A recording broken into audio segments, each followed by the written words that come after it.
Mes chers frères et sœurs, on poursuit notre soirée spirituelle, alhamdulillah, par un rappel.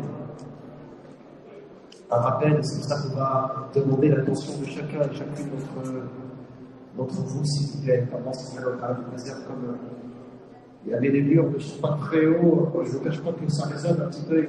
On entend, donc on va essayer d'avoir votre attention et aujourd'hui.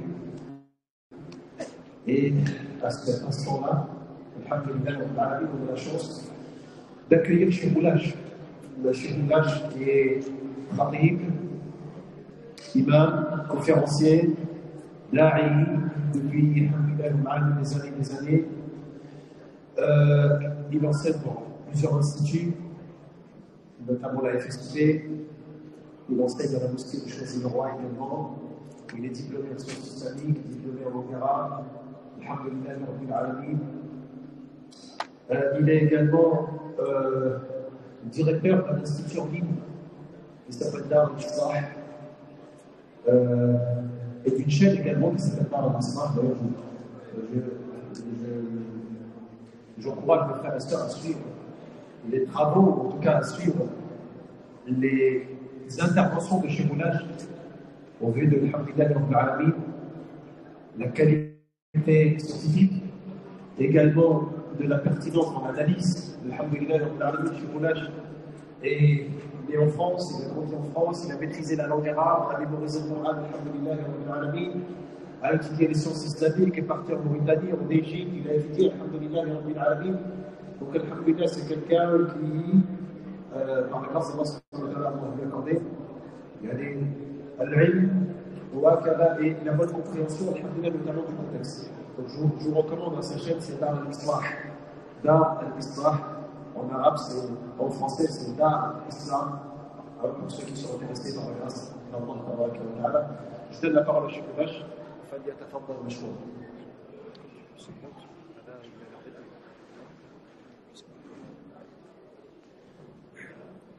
بسم الله الرحمن الرحيم. الحمد لله رب العالمين وصلى وسلم على سيدنا محمد وعلى اله وصحبه اجمعين. اللهم لا علم لنا الا ما علمتنا انك انت العليم الحكيم. اللهم علمنا ما ينفعنا وانفعنا بما علمتنا وزدنا علما يا رب العالمين. اما بعد ايها الاخوه والاخوات، السلام عليكم ورحمه الله تعالى وبركاته. مرحبا بكم في هذه الجلسه المباركه باذن الله تعالى، في هذه الليله المباركه، ونتناول باذن الله تعالى في هذه الساعات المباركه ان شاء الله تعالى شيئا حول العلم باذن الله تعالى.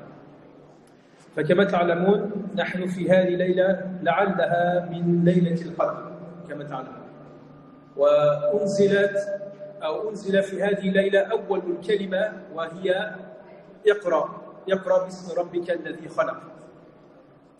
فهذا الأمر كما تعلمون له متعلقات عديدة، ومنها تدل على قيمة العلم وفضله في هذه الدنيا وفي الآخرة، في الدارين للإنسان. فأحسن الشيء أو أعظم الشيء الذي يبحث عنه الإنسان في حياته هو العلم، والعلم هو الذي رفع بعض الناس في هذه الدنيا وفي الآخرة. فمثلا علم آدم كان سببا له لحصول السجدة والتحية، وعلم الأنبياء كمثل الخضر ولو مع خلاف فكان سببا له أن يكون له تلميذا مثل موسى ويوشع عليهما السلام، وعلم يوسف عليه السلام كان سببا له لوجدان الأهل والمملكة، وعلم داود عليه السلام كان سببا له لرئاسة والدرجة، وهكذا. وعلم عيسى عليه السلام كان سببا لزوال تهمة على أمه الطاهرة المطهرة، وعلم محمد صلى الله عليه وسلم كان سببا له للشفاعة الكبرى ورحمة للعالمين. فكما تعلمون العلم يرفع صاحبه في هذه الدنيا وفي الآخرة، وكما قرأ الشيخ زكريا فيما سبق يرفع الله الذين آمنوا منكم وأوتوا العلم درجات. فهذا فضل عظيم كما لا يخفى عليكم. Alors on va traduire, Inch'Allah Ta'ala. Ce qu'on a essayé d'introduire, c'est que nous sommes, bi'idhnillah Ta'ala, peut-être dans la nuit de Laylatul Qadr. Comme vous le savez, chacun d'entre vous, cette nuit du 27e. Et parmi la première parole qui a été révélée au prophète, puisque comme vous le savez, le Coran a été révélé durant cette nuit bénie, durant cette nuit de grande valeur, et cette première parole, c'est Iqra. Donc lis, récite, en sachant que le prophète sallallahu alayhi wa sallam a cette caractéristique qui est pour lui une qualité, c'est qu'il ne sait pas lire. C'est comme il rapportait dans sa Al-Bukhari va dire Ma ana biqari, je ne sais pas lire. Mais en réalité de cette parole-là, il y a pas mal de notions qui en découlent par rapport au savoir. Et sur le point où je vous ai emmené ici, où je veux appuyer, c'est que le savoir élève les personnes de savoir sont élevées ici-bas dans l'au-delà. Quand on regarde Adam alayhi salam, le savoir lui a valu quoi? Lui a valu la prosternation des anges et leur salut. Voire même le khalifa et tout ce qui pourrait en suivre. C'est ce savoir-là qui l'a distingué. Quand vous regardez le savoir de Khadir, cet homme dans Surat Al-Kahf, chers Zakala, vous parlez tout à l'heure de le tafsir, je vous conseille donc de suivre bi'idhnillah ta'ala pour découvrir cette histoire qui est fabuleuse dans Surat Al-Kahf.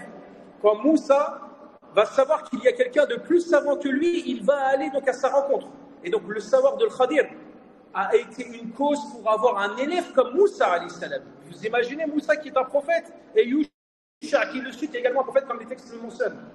Le savoir également de Youssouf, le prophète alayhi salam, lui a permis de retrouver sa famille, d'avoir un pouvoir.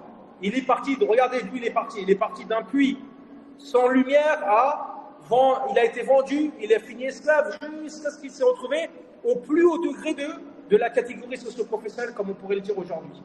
Quand on regarde également le savoir de Daoud, alayhi salam, son savoir a été une cause pour qu'il ait le pouvoir et qu'il ait les hauts degrés qu'il a obtenus, alayhi salam. Le savoir également de Isa, Jésus, son savoir lui a permis de quoi? De retirer et de retirer cette fausse accusation sur sa mère, la pure, qu'elle a reçue de près de son peuple. Le savoir du prophète Mohammed sallallahu alayhi wa sallam lui a valu quoi? Cette grande intercession, la shafa'atul kubra, que nous allons tous, Inch'Allah ta'ala, avoir besoin de cela yawm al-qiyamah, et lui a valu d'être une miséricorde pour l'humanité. Donc la meilleure des choses qu'un être humain peut chercher ici-bas, c'est un savoir. La meilleure chose qui va faire en sorte qu'il sera élevé, comme il a été récité tout à l'heure dans la prière de Tarawih, Allah subhanahu wa ta'ala élèvera en degré ceux qui ont cru d'entre vous et ceux qui sont porteurs du savoir. Donc ça montre que ces personnes-là, en plus d'avoir cru, ils ont une qualité supérieure à la masse et au commun dit des mortels. Et ça, c'est la grâce d'Allah subhanahu wa ta'ala. Yu'tihi liman yasha, il la donne à qui il veut subhanahu wa ta'ala.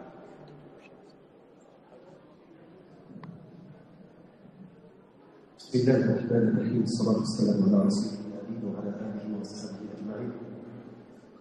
أما بعد mes chers frères et sœurs, avant tout, نشكر Cheikh Moulaj على هذه المناسبة.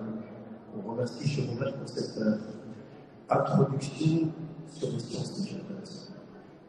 La science, c'est un capital extrêmement important pour un musulman. Un musulman ne peut pas se passer de science. De la même manière qu'un être humain ne peut pas se passer d'oxygène, le musulman ne peut pas se passer de science. C'est très dangereux que de se lancer dans la science, de se lancer dans la pratique et de ne pas avoir de science. Parce que l'élément qui a été mis en avant de manière, on va dire, évidente, les prophètes ont compris ça. Les prophètes ont compris qu'ils ne peuvent pas s'en sortir s'il n'y a pas la science. Et c'est pour ça que l'imam Ibn al-Jawzi, vous connaissez l'imam Ibn al-Jawzi. L'imam Ibn al-Jawzi, c'est un savant qui a écrit un livre qui est traduit en français, qui s'appelle Talbis Iblis, qui s'appelle Les ruses de l'Iblis. Ce livre-là, il a une analyse. D'ailleurs, ce livre-là, la majeure partie de ce livre-là, il parle des adorateurs qui n'ont pas de science. Des gens qui adorent Allah sans science. Parce que tu vas faire des catastrophes. Si tu adores Allah sans science, tu vas faire des catastrophes. D'ailleurs, chez Moulaj, si je peux également peut-être vous évoquer quelques points, ne serait-ce que dans les ablutions, des petits détails comme ça que tu oublies, tu ne les fais pas, par manque de science, les ablutions ne sont pas valides. Ta lecture de Fatiha, Dans ta prière, peut-être des fois tu peux faire un manquement. Et il y a des savants qui disent ta prière elle n'est pas valide. Fais attention. C'est pour ça que l'imam Ibn Jawzi dit أول ما يبدأ به إبليس في صده الإنسان على الصراط المستقيم أن يصده عن العلم. La première chose par laquelle commence Iblis quand il veut nous attaquer, quand il veut nous mettre la tête sous la terre, quand il veut nous rendre aveugles, eh bien, il nous éloigne de la science. C'est simple. Il est intelligent, Iblis. Il est malin, plutôt. Il est malin. Pourquoi? Parce qu'il sait que s'il t'éloigne, il n'a pas besoin de faire des efforts. Il n'a pas forcément besoin de faire des efforts de t'éloigner, ou en tout cas de te pousser à faire tel haram. Avec l'ignorance, tu vas le faire. En ignorant, tu vas le faire. La première chose par laquelle il commence, c'est de t'éloigner de la science. Quand il t'éloigne de la science, qu'est-ce qui va se passer, mes chers? Qu'est-ce qui se passe, mes chers frères et sœurs, quand on est éloigné de la science? La science, c'est une lumière. Et la lumière, quand elle s'éteint, qu'est-ce qui se passe? C'est dans l'obscurité. Tu avais déjà? Vous voyez là, avec le shaitan. Quand tu es dans l'obscurité, le shaitan, il joue avec toi. Vous vous imaginez, il y a ton pire ennemi. Toi, tu es dans l'obscurité et lui, il a les lunettes infrarouges. Regarde là, les lunettes infrarouges. Lui, il te voit. Vous êtes dans l'obscurité. Toi, tu ne le vois pas. Et il va te mettre des gifles de partout. C'est impossible, tu ne peux pas l'attraper. Vous imaginez une grande pièce comme celle-là, il fait sombre, il n'y a rien, tu ne vois pas. Lui, il a les lunettes infrarouges. Il a même des cailloux, il te jette sur toi, des cailloux. Toi, t'arrêtes. Mais tu viens, il joue avec toi, il s'amuse. Il s'amuse avec toi. Faites attention, les frères.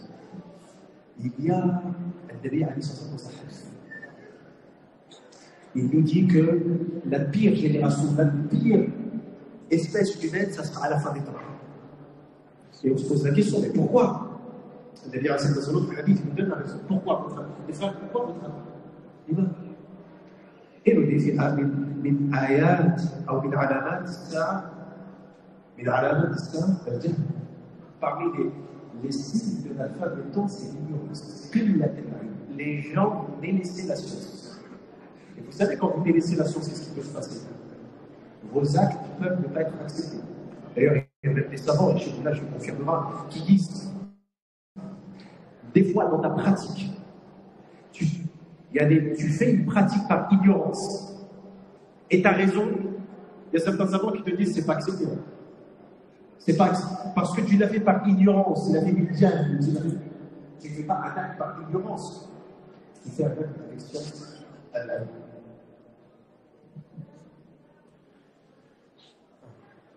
Pour continuer sur ce propos-là, et pour parler de cette notion d'acceptabilité de l'action et du savoir, Salama, anha, la femme du prophète sallallahu alayhi wa sallam, elle nous annonce que le prophète sallallahu alayhi wa sallam avait l'habitude, après la prière du matin, de prononcer un dua. Bon, il y a plusieurs duas qui sont rapportés après la prière du matin, mais celui-ci, il est magnifique parce qu'on voit qu'il y a une relation. Cette dua-là, il a un ordre.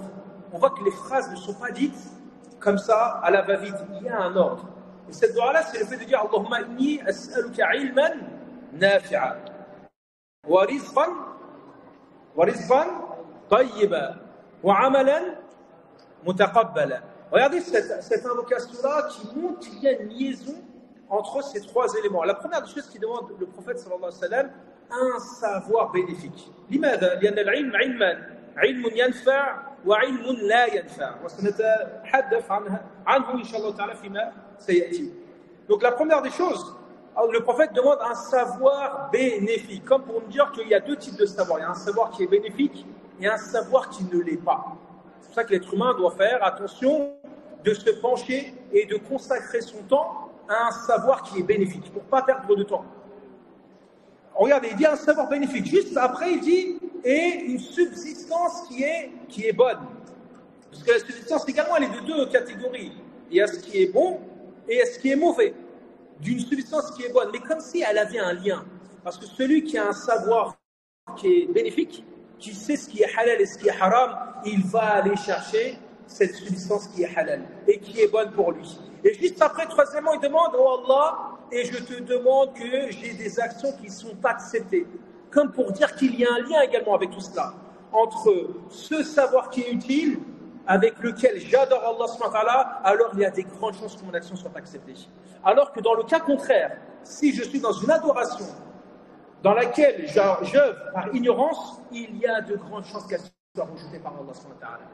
Puisque je me coupe en réalité de cette ligne qui est cet enseignement. Jibril alayhi salam qui vient, qui enseigne au prophète sallallahu alayhi wa sallam, le prophète enseigne sallallahu alayhi wa sallam à ses compagnons enseignent à ses élèves qui sont les tabi'in, qui eux enseignent à leurs élèves qui sont les atba', et ainsi de suite jusqu'à aujourd'hui. La question à se poser, c'est le savoir que j'ai à l'heure actuelle, d'où je l'ai obtenu. Est-ce que je l'ai obtenu dans cette relation-là, d'un professeur à un élève, ou est-ce que je l'ai obtenu d'une manière coupée de cela? Comme ils disent, ou comme le dit l'adage, Man la shaykha lahu, fa shaytanu shaykhu. Celui qui n'a pas un professeur, alors le shaitan c'est lui son professeur. Et malheureusement, on constate cela. Alors, dans un autre hadith, regardez, c'est ça ce qui est intéressant si on met les deux ensemble. Ilmun yanfa' wa rizqun tayyib wa 'amalun mutaqabbal, Inch'Allah. Donc ces trois notions. Dans un autre hadith, qu'il a cité également tout à l'heure dans ses doigts, Cheikh Zakaria, il va demander également protection, le prophète sallam. Dans un autre hadith qui est rapporté par Abu Daoud, d'une bonne chaîne de transmission, il va demander protection contre quatre choses. Il va dire an ilmin la yanfa'. Donc le contraire. Le prophète demande protection contre un savoir qui n'a pas d'utilité. Deuxième chose, il va dire wa an nafsin la tashba'. Ensuite, il va dire il va dire wa qalbin la yakhsha' wa nafsin la tashba' wa du'a la yusma'. Il va demander protection contre quatre choses. Il va demander protection contre le savoir qui est inutile. Et comme s'il y a une relation. Ce savoir inutile nous pousse à quoi? Contre une âme qui est toujours affamée. Et là, l'affamé, ça peut être le ventre, mais ça peut être également les yeux. Il veut toujours plus dans le dunya. Donc il y a une relation. Vu qu'il n'a pas un savoir utile, il est dans un savoir inutile. Donc il court derrière le dunya. Son âme est toujours affamée. Mais avant cela, il parle d'un cœur qui est dissipé. Ce cœur qui est dissipé donne donc l'amour de ce bas monde. Donc il est toujours affamé, il en a toujours envie. Et donc ces invocations, elles sont rejetées. Vous avez vu la liaison, subhanallah, quand le prophète sallam il demande protection? Parce qu'il y a un lien intrinsèque entre ces éléments-là, entre le savoir bénéfique et les résultats, et le fait qu'Allah accepte de nous et qu'il exauce nos invocations, et entre ce savoir qui n'est pas bénéfique, dans lequel nous plongeons peut-être certains d'entre nous, et qui donne ses conséquences, dont on se pose la question d'où cela vient. Et malheureusement, eh bien, c'est lié, où il y a beaucoup de liens qui sont liés à tout cela. Wallahu a'lam.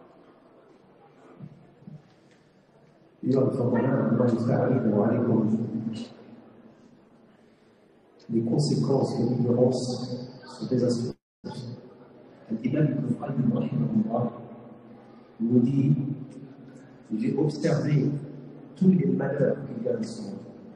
Derrière, il y a toujours une ignorance. Et l'ignorance, quand on l'observe dans le Coran, elle est de deux types.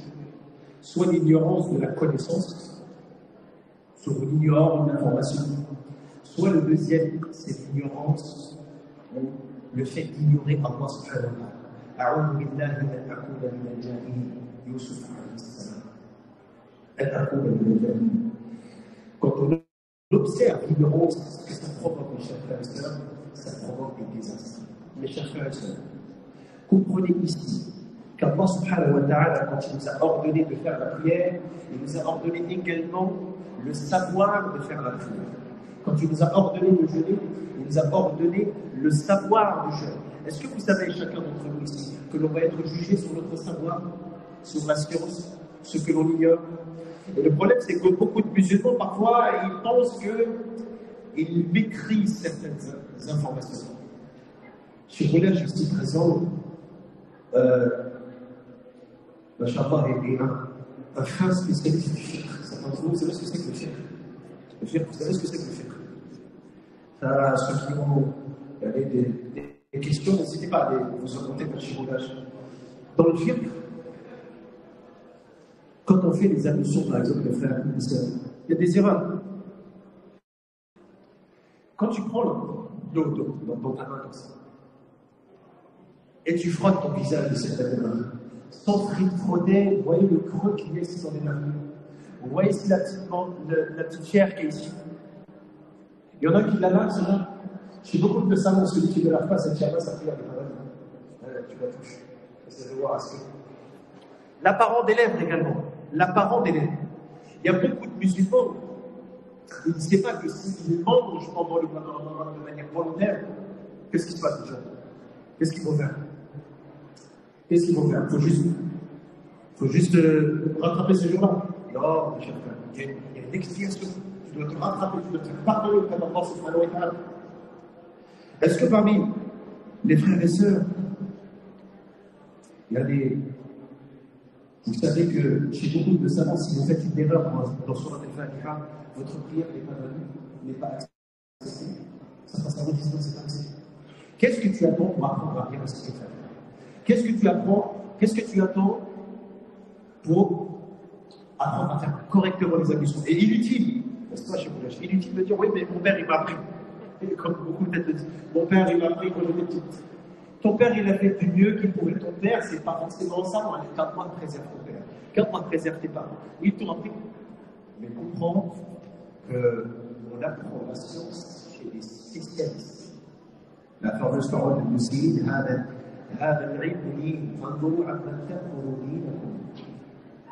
cette science, la science, c'est la religion. Regardez donc de qui prenez votre religion. Mes frères et sœurs. Le sujet, là on n'a pas le temps de le développer, mais je vous assure que normalement ce sujet-là, il doit être traité matin et soir. Je vous assure qu'avec la science, on sortira de notre misère. Misère morale, misère politique, on sort de ça. Beaucoup de musulmans veulent l'apprendre. Il y a beaucoup de musulmans qui, peut-être, ils veulent juste prier, jeûner, mais fais des efforts pour apprendre ta religion. Alhamdulillah, Rabbil Alamin. Et nous sommes à une époque, mes chers frères, où il y a beaucoup d'instituts. On a parlé également, on n'arrête pas de vous parler de la mosquée, de la construction de la mosquée. Il y a des cours de partout. Comment est-ce que c'est possible qu'un musulman ne sache pas lire en France? Moi, je n'arrive pas à comprendre. Est-ce que c'est possible? Je n'ai pas envie de rabaisser, peut-être que mes frères vont se sentir rabaissés, vont se dire en fait, je suis en train de te motiver, là. Mais il n'est pas concevable en tant que musulman que tu ne saches pas lire la langue arabe. Après, je ne dis pas que tu saches parler la langue arabe, mais au moins lire la langue arabe, au moins savoir réciter le Coran. C'est le minimum. Il y a des cours de Coran partout. Le cours où il y a le plus, là, en Île-de-France, c'est des cours de Coran. Normalement, il n'y a pas une seule ville où tu as au moins 2 ou 3 instituts, 2 ou 3 écoles, 2 ou 3 mosquées qui vont t'apprendre à réciter. Au moins, il fait un livre, c'est ça que moi, je peux faire un livre, je tiens à préciser.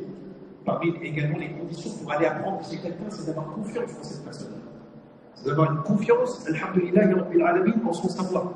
C'est pour ça que, chers frères et sœurs, je vous ai conseillé au début de conférence. Chez Roulage, également, un institut d'art et d'histoire.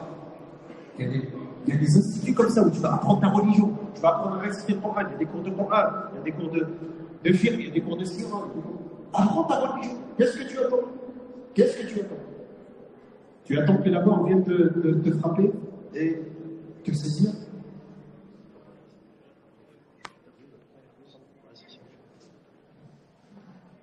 Oui. Il n'y a pas besoin de poursuivre avec moi-même personnellement. Vous avez, cher Zakaria, alhamdoulilah, depuis tout à l'heure, il est en train de dire des choses qui sont en vérité de son husn al-dhann, concernant de sa bonne opinion nous concernant, mais ne sont pas à la hauteur de ce qu'il a mentionné. Mais en tout cas, cher Zakaria, ici, il donne des cours également. Vous avez des cours avec lui de faire de tezkiya, de l'aqida. En fait, ce sont des choses où les personnes vont dire je connais les ablutions, c'est bon, c'est ça, c'est vite fait.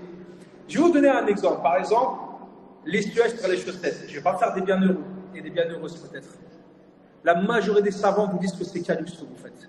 Et malheureusement, on en voit plein à le faire. Les chaussettes là, que nous portons tous là, en coton là, Artengo et compagnie, pour ne pas citer des marques ou autres, passer ses mains mouillées dessus rend les ablutions caduques pour la très grande majorité des savants. Et ça, même ceux qui le font des fois ne savent pas le faire. On en voit, ils mouillent toutes ces chaussettes. Ils la mouillent, mais retire-la alors, mouille tes pieds directement. Quel est l'intérêt de mouiller de cette manière ces chaussettes? Également, tout à l'heure, cher Zakaria, vous avez dit quelque chose qui est absolument intéressant, c'est que il vous dit que les savants vous disent que si jamais la personne fait une action et qu'elle est bonne, mais qu'il ne l'a pas apprise avec une transmission, c'est considéré comme étant caduc. Et ça, vous l'avez comme dans certains ouvrages comme Muqaddim al-Izziya et d'autres, où il mentionne justement cette divergence entre les savants. Pourquoi en réalité? Parce que vous vous êtes coupé de l'ordre du prophète sallallahu alayhi wa sallam. Le prophète ne va pas dire priez comme vous allez l'apprendre, il va dire sallu kama ra'aytumuni usalli. Regardez comme il est intéressant le hadith dans le Bukhari. Il va vous dire priez comme vous m'avez vu prier. Très bien, un d'entre vous il pourrait dire oui, mais il n'est plus là aujourd'hui. Comment je prie en l'ayant vu prier? Comment? Qui peut répondre à ça? Comment ce hadith-là, il est encore valable à l'heure actuelle, il sera valable, il est yawm al-qiyamah. Il est encore valable. Comment l'ont compris les savants? Le prophète sallallahu alayhi wa sallam a été rappelé auprès de son Seigneur, subhanahu wa ta'ala. Comment on applique ce hadith-là? Il y aura peut-être un cadeau pour celui qui répond. Comment on prie? Comment on pratique? C'est un ordre. Salut, c'est un ordre. Comme ils disent les musulmans, al-amru yufid al-wujub. S'il n'y a pas une qarina qui la change. C'est un ordre qui est donné par le prophète sallam. Donc c'est une obligation de prier comme on l'a vu prier. Comment on fait? Par ceux qui nous voient en rêve, comment on fait? Transmission fiable? Taïb. Il est proche de ça en réalité, le frère. Oui, peut-être autre chose? Taïb. En suivant les sahaba, mais on ne les a pas vus non plus. Taïb. C'est la transmission fiable. En réalité, ça veut dire quoi? Prier comme vous m'avez vu prier, c'est pour la première génération. Je lui donne une récompense. Donc, prier comme vous m'avez prié, c'est les compagnons. Ensuite, ce hadith, il implique qu'il y a quelque chose qui est implicite. Priez comme vous allez voir ceux qui m'ont vu prier. C'est ça alors qui est donné du prophète sallallahu alayhi wa sallam. Donc, et ensuite, priez comme ceux qui ont vu le prophète sallallahu alayhi wa sallam prier. Et ainsi de suite, ces chaînes de transmission jusqu'à notre jour. C'est pour ça qu'ils disent que celui qui prie par autre chose, la seule chose qui peut le sauver, c'est ce qu'il a dit tout à l'heure chez Zakaria, c'est que son père, il avait appris dans son village, un maître lui avait enseigné, il lui a enseigné quand il était petit, lui il peut dire Alhamdulillah, il sort de la divergence. Quant à celui qui a appris à prier ou autre, d'une autre manière, sans professeur, par TikTok, par YouTube ou autre, en sachant que Cheikh Zakaria a également évoqué une chose, de qui on prend le savoir? Regardez, des jeunes se font endoctriner, et je pèse le mot, se font endoctriner par des groupes sur Internet qui sont cachés derrière des pseudos. Une vidéo sur Internet qui a mis en garde un tel. Mais c'est qui celui qui est derrière et qui parle? Comment on est sûr de sa fiabilité? Elle est où ses études? Quels sont ses diplômes? Qu'est-ce qu'il maîtrise? Certains d'entre eux, si on leur demande de réciter la Fatiha, on va dire arrête-toi, le premier verset c'est bon, arrête-toi. Regardez la gravité. Donc la jeunesse aujourd'hui, parce qu'on a le réflexe d'aller sur Internet, on a le réflexe, et quand on a, subhanallah, des chers Zakaria, comme moi-même, on sort des fois un peu d'Île-de-France, on va dans des mosquées un peu en campagne ou ailleurs, je vous assure que s'ils avaient ce qu'on a ici, ils se prosterneraient tous les jours devant Allah subhanahu wa ta'ala. Parce qu'ils ont quelques cours de Coran, des fois quelques cours d'arabe, et des fois c'est des choses qui sont données par des anciens un peu, parce qu'il n'y a personne qui habite là-bas. Regardez en Île-de-France, la profusion. On dit juste aux gens, venez, barakallahu fikum, venez, inscrivez-vous et étudiez avec des gens qui ont étudié sur Zakaria. Mashallah fait partie de ces gens-là, fait partie également de ceux qui sont nés ici, qui ont grandi ici, qui ont appris le Coran ici, qui ont appris la langue arabe, qui ont développé les sens islamiques, qui ont fait des voyages également à l'étranger auprès de chouïrs reconnus. Donc, alhamdoulilah, mais qu'est-ce que demande le peuple? Si on remonte, lui et moi, il y a 15 ans, quand on était plus jeunes et qu'on se connaissait, 15-20 ans, il n'y avait pas grand-chose, on y faisait quoi? Qu'est-ce qu'on pouvait exploiter? C'est vrai ou faux? Il n'y avait pas grand-chose. Même les livres, là aujourd'hui, on voit la bibliothèque française, dans ce qui est vendu, les livres que vous avez, peut-être que si on les avait à l'époque, on ne serait même pas motivé à apprendre la langue arabe. Tellement on se dirait, mais c'est suffisant tout ce qu'on a en français. Donc également que l'un d'entre vous ne se fasse pas avoir, parce que, et je vais terminer par ça, allez voir des savants, allez voir des imams, des enseignants pour qu'ils vous donnent un programme d'apprentissage. Parce que les gens pensent qu'ils savent ce qu'il faut apprendre, mais je vous assure que plein font fausse route. Des gens se lancent dans le Coran alors que ce n'est peut-être pas encore pour eux, à ce moment-là, de rentrer dans ça. Et qu'il y a des priorités. Des gens pensent et disent, je vais apprendre ma religion avec la langue arabe. Mais le temps que tu maîtrises la langue arabe, il va falloir combien d'années? 5 ans, 6 ans? Et pendant ce temps, dans ta aqidah, tu as des pensées qui sont anti-islam. Dans ta pratique, tu as des pratiques qui ne savent même pas comment rattraper la prière. Tu vas attendre 5-6 ans pour maîtriser la langue arabe. Et encore 5-6 ans, on est gentil pour dire cela. Donc, allez voir, par exemple, vous allez voir sur Zakaria, comment je vais apprendre. C'est quoi le programme à faire. C'est comme dans toute discipline. Dans les mathématiques, vous allez voir un mathématicien. Dans la physique, vous allez voir un physicien. Pour la médecine, vous allez voir un médecin. C'est la même chose. Il faut juste mettre son ego de côté. Surtout, je le dis peut-être pour nous les hommes, parce que je vous assure, allez faire un tour dans les instituts, allez faire un tour dans les mosquées, dans les cours, je parle, la plupart sont remplis de femmes. Et machallah, c'est pas pour dire qu'on est contre elles, mais où sont les hommes? Où sont ceux qui sont responsables de leur foyer? Où sont ceux qui vont également transmettre cette religion-là? Alors oui, la transmission passe par les mamans, dans l'éducation, mais où sont les pères pour accompagner leurs femmes, et leurs sœurs, leurs épouses, etc., leurs mères et autres? Donc prenons la chose en considération, comme les Cheikh Zakariya, serait long d'adopter, il y a tellement de sujets à adopter, mais au moins si vous avez retenu ce point et que vous prenez conscience ce soir, c'est déjà quelque chose de gagné pour nous. Wallahu ta'ala a'lam. Les frères et sœurs, on va clôturer, je pense que cette petite assise qui était une assise francable, c'était plus un échange. J'aimerais qu'on clôture, finalement, ce matin par un petit quiz, qu'est-ce que vous en pensez? Une petite question-réponse.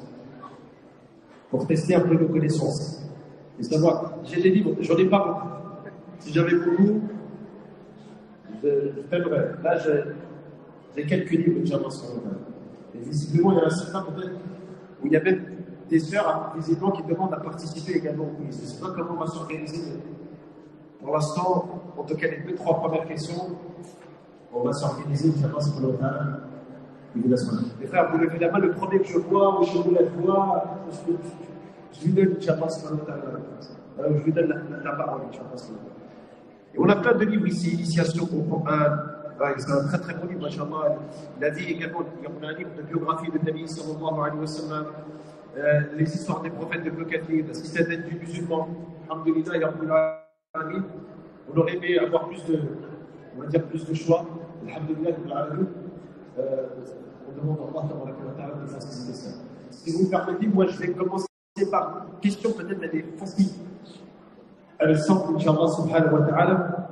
Vous savez, dans le Coran, vous connaissez les titres de toutes les sourates, ou il y en a, vous ne connaissez pas. Il y a des titres qui ne sont pas réellement les titres de cette sourate. C'est un deuxième nom de la sourate. Par exemple, je ne sais pas, le Fatiha par exemple, son deuxième nom par exemple, c'est Umm al-Qur'an. Allah ta'ala les frères. Est-ce que vous savez de quelle sourate il s'agit? La sourate que l'on appelle sourate Bani Israël. Vous avez déjà entendu parler de sourate Bani Israël?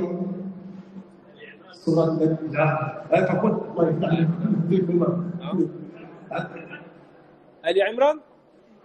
Non, c'est pas Ali Imran. Là, c'est pas sûr. Ali Imran, Al-Baqara, Al-Ta'a. Al-Isra. C'était trop facile. Si tu me donnes le début de l'Isra, je te donne le titre.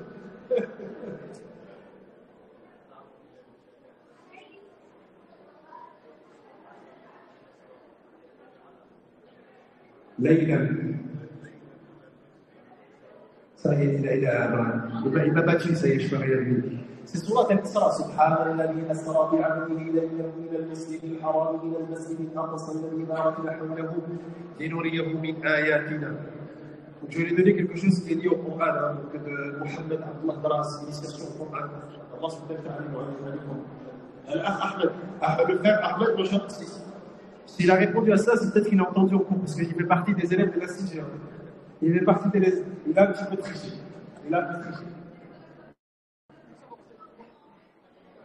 Sur Bani Israël, parce que le frère pose la question pourquoi. On va répondre rapidement. Sur Bani Israël, parce que le début évoque les différentes phases des Bani Israël avec les prophètes. Et notamment le fait que les Bani Israël n'ont pas respecté le pacte avec certains prophètes. Le début, lisez la première page. Juste la première page de son livre. Elle est exceptionnelle, la première page de son livre. Mais je m'arrête là, je pense.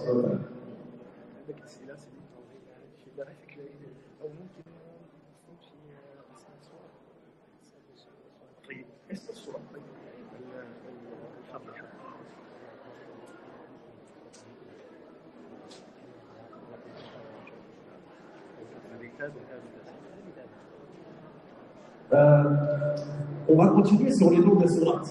C'est Mohammed. On négocie 5 minutes. Max, je reste avec vous. C'est Mohamed est là pour nous dire 5 minutes, comme ça le programme on y tient. Il y a une sourate qui s'appelle sourate Al-Mu'min. لا لا لا C'est la moitié classe. Sourate Al-Mu'min, c'est quelle sourate? Il n'a pas eu le. C'est la petite. T'es turc? Ah, on lui donne comment ça s'appelle. Tu sais pourquoi? Pourquoi on l'appelle comme ça? Non, tu sais pas? Pose la question pourquoi on l'appelle comme ça. كيف عرفت comment tu l'as sauvé comme ça, c'est tout? سمع طيب ان شاء الله طيب سمع. طيب سورة الفاتحة celle qui démasque fait tomber le masque. C'est fort. Fatiha. Allah subhanahu wa ta'ala, on l'appelle également l'Ikashifa. On l'appelait Abdullah ibn Abbas. L'Ikashifa. Fatiha. C'est ce que j'ai essayé, il n'y a pas de. Tu leur ramènes un micro. Tu leur ramènes un micro.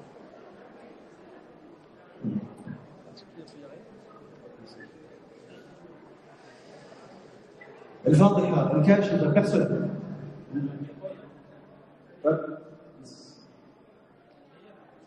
Regarde, non. Par contre, pas de téléphone, pas de chat GPT, pas de. Hein? N'oubliez les téléphones. Là. Là. Yallah. Surat al-Tawbah. Mais c'est. Oui, mais c'est des tricheurs. Ah, des tricheurs, ils sont dans l'institut. Non, des élèves, non. Les élèves, c'est Mohamed qui a dit ça quelque part. Il a dit les élèves de l'institut. On fait un autre quiz. De toute façon, il a répondu je lui donne et tu l'offres à quelqu'un, tu vas voir ce matin. Il va l'offrir à quelqu'un, tu vas voir.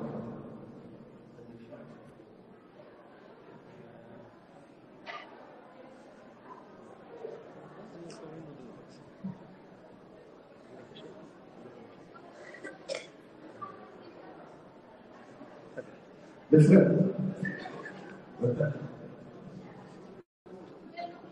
Pendant que vous étiez en train de vous faire ça, vous allez demander les vidéos.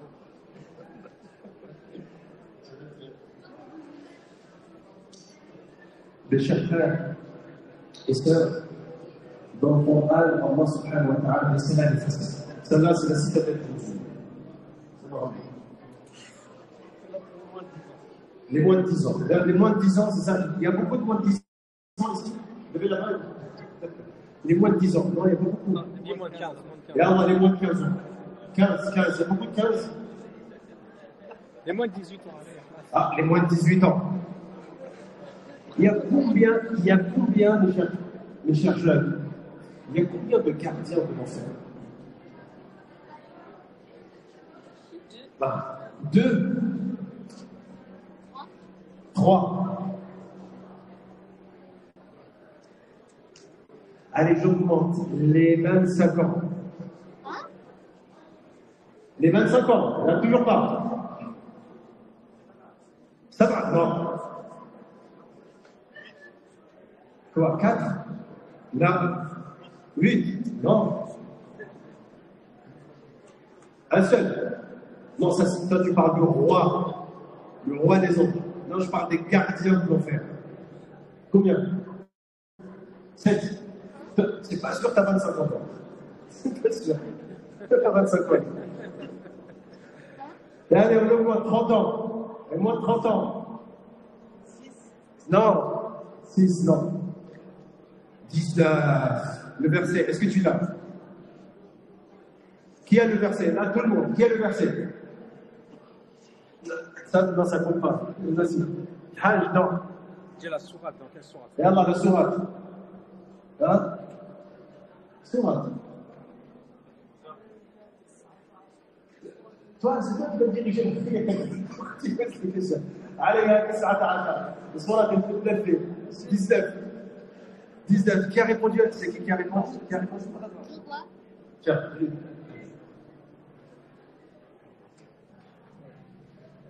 Alors, on va conclure. Entre-temps, j'ai reçu un message.